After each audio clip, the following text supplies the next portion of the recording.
So every 2 years, I'll be reflecting, is this position allowing me to grow? Am I comfortable? Do I feel like I'm being challenged? And I think asking yourself these questions regularly would allow you to also sort of improve your skills and get to sort of where I am. I think startup businesses have a better risk appetite. So if you really show passion in what you've gained in terms of your qualifications, and then you can talk about your transferable skills like you have done and I have done in my past, you will be able to get an opportunity into the door. So I think don't negate how important networking is. Sort of being able to go out there, shake hands, meet people.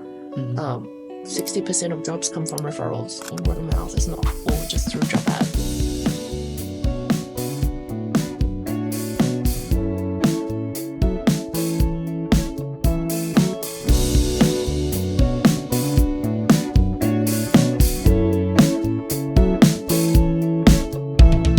Hi everyone, welcome to diaXpora. In today's episode, we have someone with us whose journey not only spans across multiple countries, but also an entire spectrum of immigration.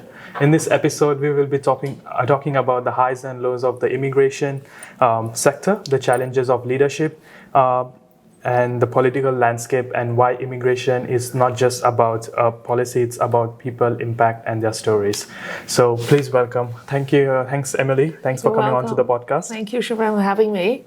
Yes, so starting with the first question, what was your original motivation to come to Australia? It wasn't really a choice of my own. So my parents, I come from a fourth-tier city in China where growing up I did not learn a word of English. But in the late 1990s, my mom decided to migrate to New Zealand, which is very rare for someone from such a small town in China.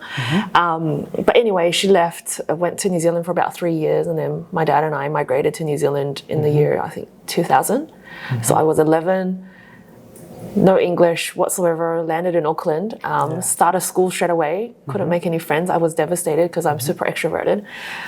But that experience was really good for me. After 3 to 6 months, I was able to communicate basically with people by English. My first ever English teacher, Mr. Brian, really helped me kind of start that journey. And then in 2001, before Australia Day, there was a cross-Tasman relationship between New Zealand and Australia. If you arrive before that Australia Day, you then assume Australian citizenship straight away. But if you arrive after, they were going to change that policy. So my parents were like, Australia looked like such a big country. It's got to be, more opportunities. Let's go. And we packed up our bags and left. I've been in Australia since 2001, and I technically call Australia home now. I still go back to China mainland every year or two. But that's it. I'm forever grateful for my parents for making such a decision. It's forever changed my life. And being a first generation, I consider myself a second generation migrant, but being able to kind of go on that journey with them has been fantastic. Right. So you have been to China, New Zealand, and then finally in Australia. Exactly. Have you experienced any biggest cultural shock while moving in these countries? Going to New Zealand, the cultural shock was that there were so little Chinese people at the time. So that was, in 2000, so it was very early stages. There were only 2 Chinese kids in my whole primary school. One was my mom's friend that could speak the language. One was from Taiwan that could understand me but couldn't speak any Mandarin. That was the first shock when I got there. New Zealand is so very different to China. It's so clean, the roads are really wide, and it's just, people are really friendly. Then coming into Australia, I landed in Ashfield. I'm not sure if you've been to Ashfield, but 25 years ago, Ashfield was basically mini Shanghai. There were signs in Chinese, so that was the reverse cultural shock. I was like, this is like China. There's like Chinese writing everywhere, people speaking Chinese on the streets. But yeah, I'm lucky. I think I landed in Auckland first. I think that's why I've grasped or comprehended the English language so well. That's the 2 things that shocked me the most. Yeah, definitely. You're moving from, at 25 years, I could imagine it would be a completely different scenario. Now, today it's the immigration, and with so many international students, you still feel, you still get to know a lot of people from your community. But That's right. Back in those days, it could be very limited. It's definitely, I think Auckland also has a bigger population of Chinese now. I still have a cousin that lives there, and every time I go back, I can see more sort of population-wise, more Chinese. But yeah, now there's a Chinese suburb in most areas in Sydney. So, I think now this generation migrants, they won't feel as isolated as it would be when I first arrived. Yeah. So let's talk about your early career journeys. Like, how did you ended up in the migration space? It's very interesting. Obviously, being a migrant family, it is very close to heart. We hear a lot of migrant stories. My mom has a lot of friends and colleagues that also migrated from other areas of China. Therefore, it's close to heart. But I'm also very empathetic to the migrant community. Understanding that first journey and the uncertainty of the process. It's so tedious, this immigration process. It seemed a lot easier 20 years ago, and it definitely has evolved over time. But being able to kind of navigate the process, being able to understand the mental impacts as well, leaving home and going in somewhere and trying new things, but the financial burden of starting all over again, the cost of relocating, and the currency differences has really made me kind of passionate about what I do and landed where I am in immigration. Right. And like when you mentioned like immigration is very close to your heart, like are there any instances or any stories that made you realize how important this work is? Definitely. Even studying a degree. So I did a double degree in economics and arts, thinking, I'm going to go into the government. I'm going to make some more favorable immigration changes, because it seemed, look, Australia is based on the white policy, which is very much favoring people that speak the English language, come from an Anglo background. So I thought there was a lot of injustice in that sense. So that's what I did. I did a double degree, ended up as a graduate with the Department of Border Force way before even I became an advisor or a migration agent.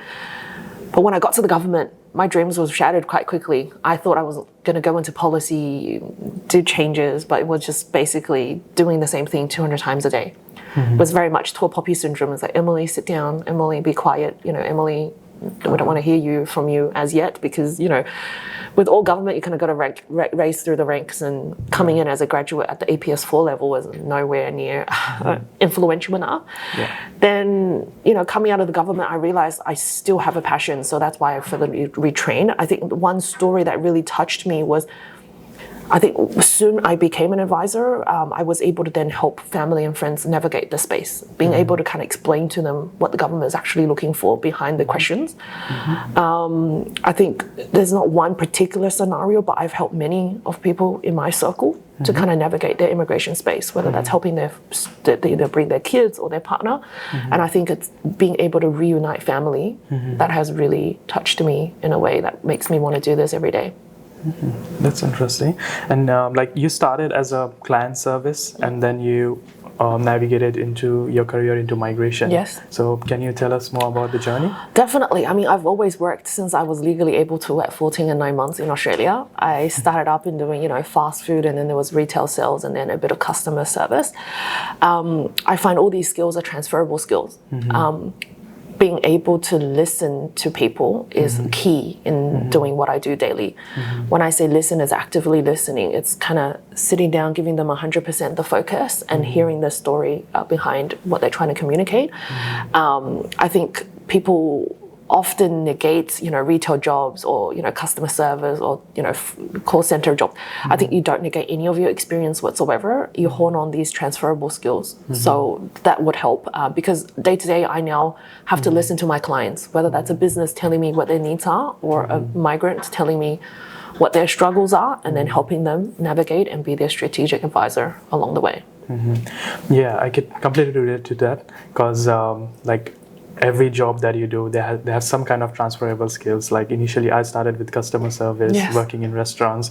I thought like, it won't help me much in my career, but over the years, when I look back at it, it's more like, at that time I learned more about the communication skills, talking to people, and how the culturally, how your conversation is different when you talk to someone from your own country and when you talk to someone from overseas. That's right. So you kind of gain those skills. That's right. Being sensitive. And it's just like compounding interest. It compounds over time, and then it builds your personality over time. Exactly, it rewards you over time. Yeah. So during your career, you have changed a lot of roles. You have wear many hats. So what are some skills that you have developed over your career journey? Yeah, definitely. So I think when we start out in this industry, it's normally case management.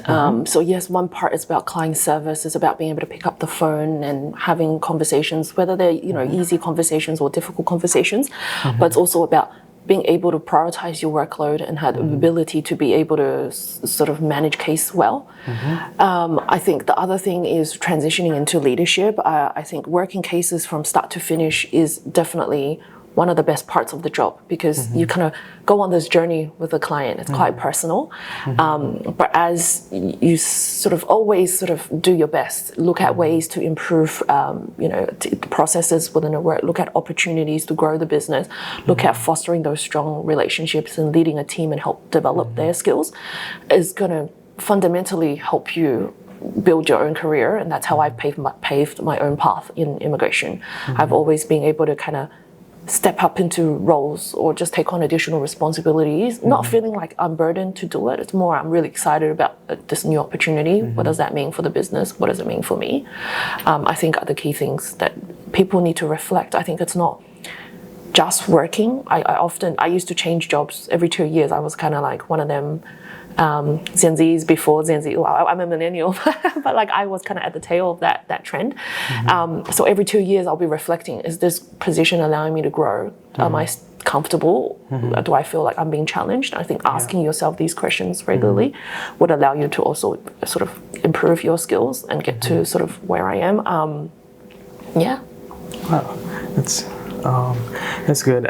And I reckon there would be a lot of challenges along the way as well that you have faced. And definitely, yeah. Yeah. Can you walk us through it? Yeah, I mean, challenges. It's never easy working in the immigration space because it's so political. I often tell everyone I speak with, I'm like, immigration is a federal portfolio, but it's so political in the sense that we're a migrant-built country. Whenever there is anything that is coming up, maybe that's, national elections, international elections, whether there is any, COVID event, immigration is the first to feel the brunt of it.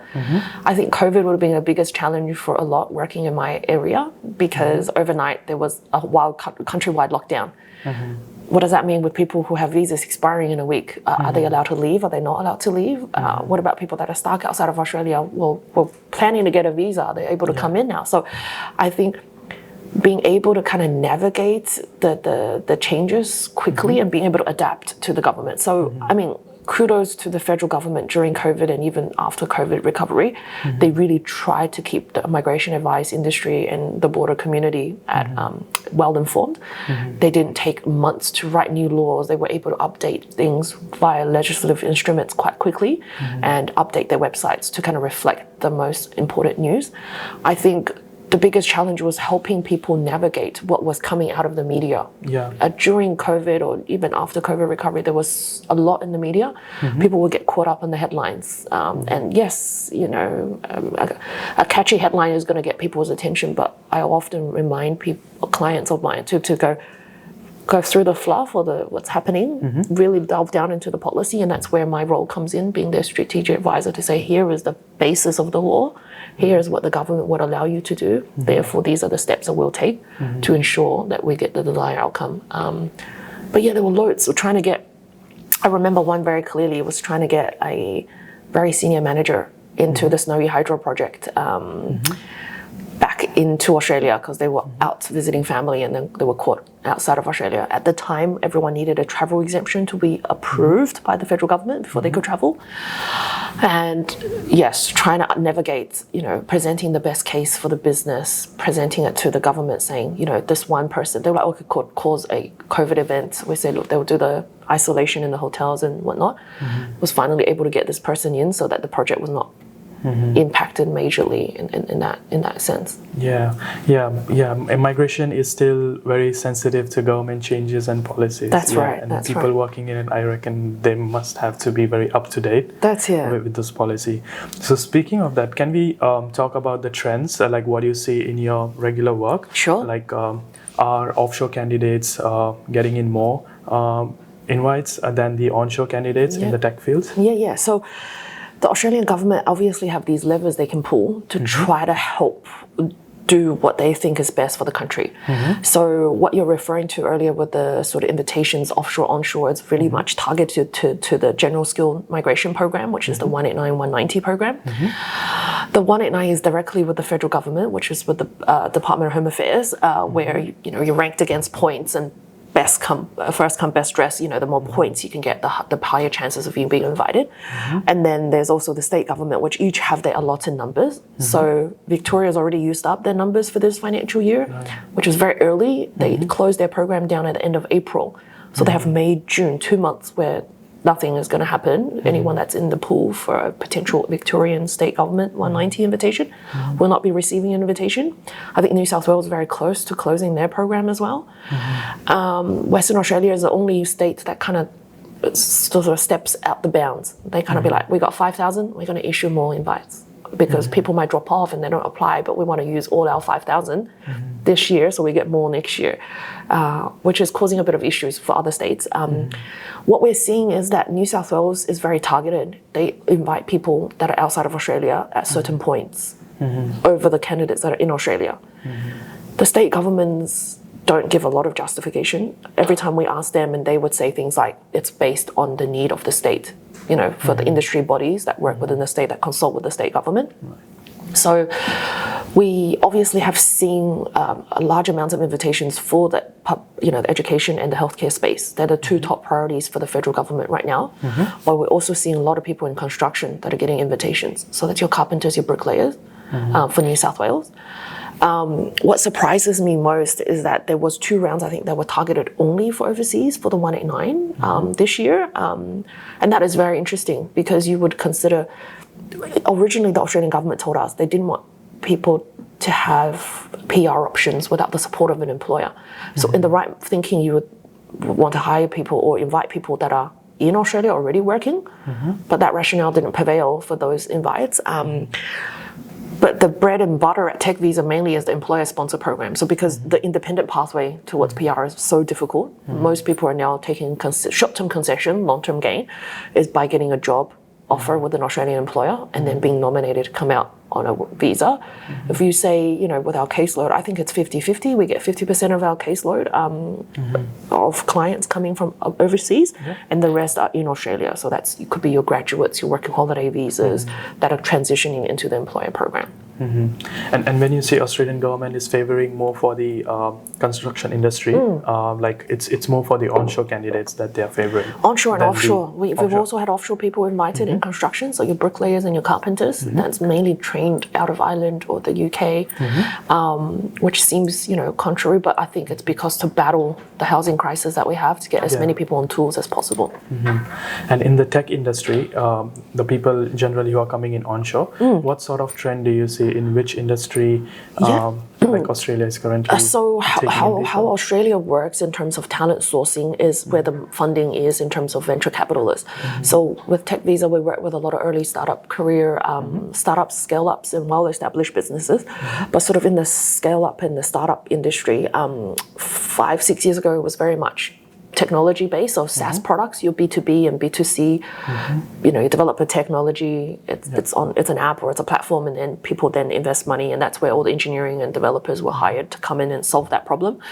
And I think then it went into fintech, and then that was when we were bringing a lot of cybersecurity specialists, your computer networks engineers trying to come in and solve those skill shortages. And I think now money or the funding is now moving into deep technology or deep tech, we want to call it. So that's your aerospace engineering, your quantum computing, your hardware engineering. And we find that that's where the money is right now in terms of being able to get talent. The issue we have in Australia is that over the last 10 years, we have focused very highly on a STEM education. So there's a lot of STEM focus in high schools leading kids into STEM degrees. The government's also giving concessions for those to do STEMs to have a smaller HEX compared to social sciences and your professional roles. But the issue is that the amount of graduates we train to the skill need that we have, there's still a gap between sort of the medium. So people with 3 to 5 years or 3 to 10 years experience is where the gap is. And that's where we supplement most of the workforce with talent from overseas. Yeah, and that's where the trend is going. So more into quantum, deep tech, aerospace. Correct. I think AI as well. Candidates. Lots of machine learning, engineering are coming into the play. And that's where I think the money will be for a while with I think, the next bit of industry. So can we talk more about the industries that you mentioned? Like they are very niche. It's not evolved in Australia yet, but yeah, we are sourcing talents from overseas, like the aerospace, AI. So in this startup world, how can a student like who is studying in Australia can get a like crack in it? Yeah, definitely. So I think, like I said, the focus now with big educations, the big 8 universities, even the smaller ones, is focusing on STEM. So we find that people are graduating a lot more from your standard computer science, your engineering. There's a lot of masters in AI, sort of machine learning, as well as sort of and business analytics. They're like the big popular ones. I think it's like the chicken or the egg, right? Often graduates I speak with will be like, well, I've got the degree, I've got a post-study work visa for 2 years, but I can't get my first job. No one will take me seriously. And that's when I say, look, you got to really kind of get ahead, sort of network, sharpen your LinkedIn profile, really look at your startup job boards, because people often just look at Seek or Indeed or LinkedIn, but there are a lot of startup job boards out there. There are startup jobs that's on there.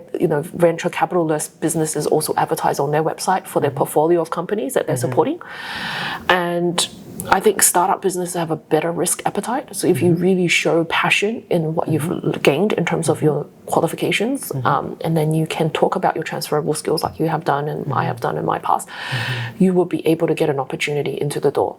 Once you're in there, I think it's not to box yourself in, it's being able to wear as many hats as you can, because on the post, I often tell graduates, I'm like, you've got 2 years to really work out where your passion is, and then develop a career. So there's no harm in you trying a little bit of everything until you land where you face. So I think don't negate how important networking is. Sort of being able to go out there, shake hands, meet people.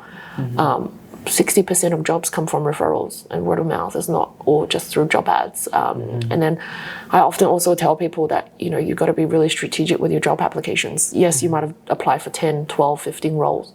As soon as someone calls you, you should be able to quickly decipher which role it relates to and not fumble around and go, oh, who are you calling from? That leaves the first impressions are really important. So you've got to leave a really good first impression.